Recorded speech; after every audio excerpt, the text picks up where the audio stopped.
আমরা কচুরমুখী দিয়ে তো আমরা অনেক কিছু রান্না করে খাই। আজকে আমি কচুরমুখী দিয়ে আমড়ার একটা রেসিপি করেছি। অবশ্যই সবাই মন দিয়ে দেখবেন, আমি আশা করব ভালো লাগবে।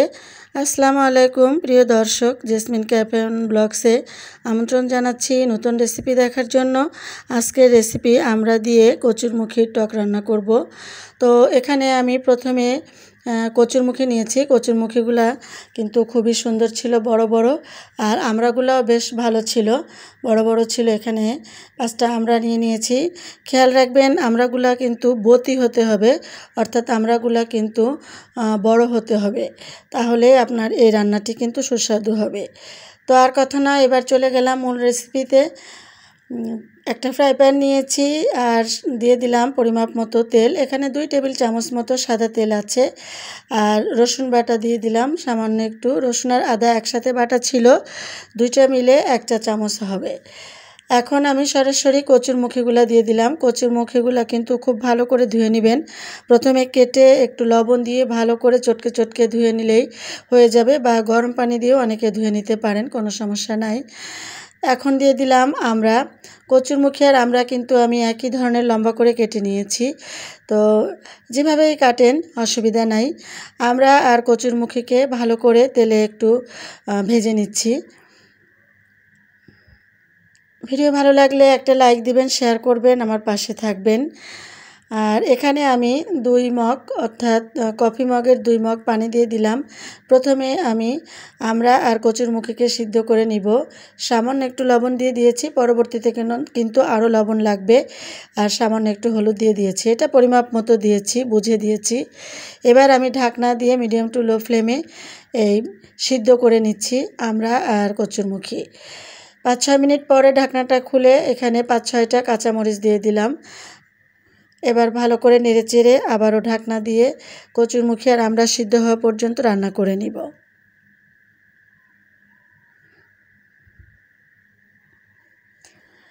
তো 10 মিনিট পরে টোটাল 15 মিনিট লেগেছে আমার আমড়া আর কচুরমুখীটা সিদ্ধ হতে। আপনারা চাইলে প্রেসার কুকারেও সিদ্ধ করে নিতে পারেন। আমি আজকে হাঁড়িতেই সিদ্ধ করে নিয়েছি। এখন একটা ডাল ঘুটনি দিয়ে আমি ঘুটে নিচ্ছি, অর্থাৎ আমড়া আর কচুরমুখীগুলাকে একটু ভেঙে ভেঙে দিচ্ছি, তাতে করে গ্রেভিটা একটু ঘন হবে। যেহেতু আমি এর ভিতরে আর কিছু দিব না, সেজন্য কচুর তরকারি কিছু দেওয়ার প্রয়োজন হয় না, তো এভাবে ভেঙে নিলেই হবে। প্রিয় দর্শক, আপনি যদি আমার চ্যানেলে নতুন হয়ে থাকেন, আমার যদি ভিডিও বা কথাবার্তা কোনো দিক থেকে যদি আপনার ভালো লেগে থাকে, তাহলে আমার চ্যানেলটি সাবস্ক্রাইব করে আমার পাশে থাকার অনুরোধ রইল। পাশে থাকা বেল আইকনটি ক্লিক করে দিবেন, তাতে করে আমি যখনই নতুন ব্লগ ভিডিও দিব আপনি সবার আগে নোটিফিকেশান পেয়ে দেখে নিতে পারবেন। যারা ফেসবুক পেজ থেকে দেখছেন বন্ধুরা, আমার পেজটি ফলো করে দিবেন এবং নিয়মিত আমার ভিডিওগুলো দেখবেন। আমিও আপনাদের ভিডিওগুলো দেখব ইনশাল্লাহ। তো কথা বলতে বলতে কিন্তু আমি 1 চা চামচ সরিষা বাটা দিয়ে দিয়েছি। যেহেতু আমরা আর কচুরমুখীর টক, এখানে কিন্তু অবশ্যই সরিষা বাটা দিতে হবে। তো আমরা আর কচুরমুখীটা কিন্তু প্রায় হয়ে গিয়েছে। এখন আমি আরেকটা কড়াইয়ে 1 টেবিল চামচ মতো সাদা তেল দিয়ে দিলাম, আর এখানে আমি 3 থেকে 4টা দিয়েছি লাল ঝাল, অর্থাৎ বুঝতেই পারছেন এখন আমি ফোড়ন দিব বা বাগার দিব, যেটাই বলেন। আর এখানে 1/2 টিস্পুন দিয়ে দিলাম জিরা। এক্ষেত্রে আপনারা যারা 5 ফোড়ন পছন্দ করেন তারা 5 ফোড়ন দিতে পারেন। আমার পরিবারে 5 ফোড়নটা খুব বেশি তরকারিতে পছন্দ করে না, যার কারণে আমি দেই নাই, আমি জিরা দিয়ে দিয়েছি। জিরা দিয়ে দিলেও কিন্তু খুবই টেস্ট হবে। যারা 5 ফোড়নের ফ্লেভার পছন্দ করেন না তারা অবশ্যই জিরা দিবেন। আর এখানে 7-8 কোয়া রসুন থেতো করে আমি দিয়ে দিয়েছি। তো ভালো করে নেড়েচেড়ে একটু লাল করে নিচ্ছি।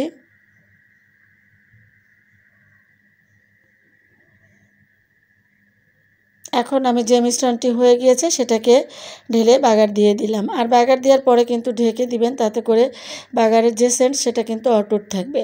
বলে রাখছি, আপনারা যদি পেঁয়াজ দিতে চান তাহলে আদা রসুনের সাথে একটু পেঁয়াজ বাটা বেটে দিয়ে দিবেন, বেটে দিলেই ভালো হবে এই রেসিপিতে।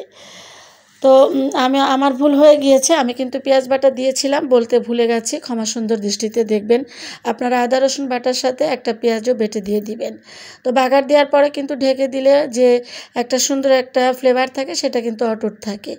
তো এখন আমি সামান্য একটু চিনি দিয়ে দিচ্ছি, যেহেতু টক টকের মধ্যে একটু চিনি দিলে ব্যালেন্সটা ঠিক থাকে। আপনারা যারা চিনিটা অ্যাভয়েড করেন তাদের না দিলেও চলবে, স্বাদের কিন্তু কোনো প্রকার হেরফের হবে না। তো এখন আমি নামিয়ে নিব। এই তো হয়ে গেল আমার কচুরমুখী আমড়ার টক। ভিডিও ভালো লাগলে আপনারা এভাবে তৈরি করে খেতে পারেন। আর আমি কথা দিচ্ছি অনেক সুস্বাদু হয় তরকারিটা, সাইড ডিশ হিসাবে রাখতে পারবেন। এতক্ষণ যারা ধৈর্য ধরে আমার সাথে ছিলেন সবাইকে আন্তরিক শুভেচ্ছা জানাচ্ছি। এবার বিদায় নিব। নিরাপদে থাকবেন, সুস্থ থাকবেন, সবার জন্য সুস্বাস্থ্য কামনা করছি।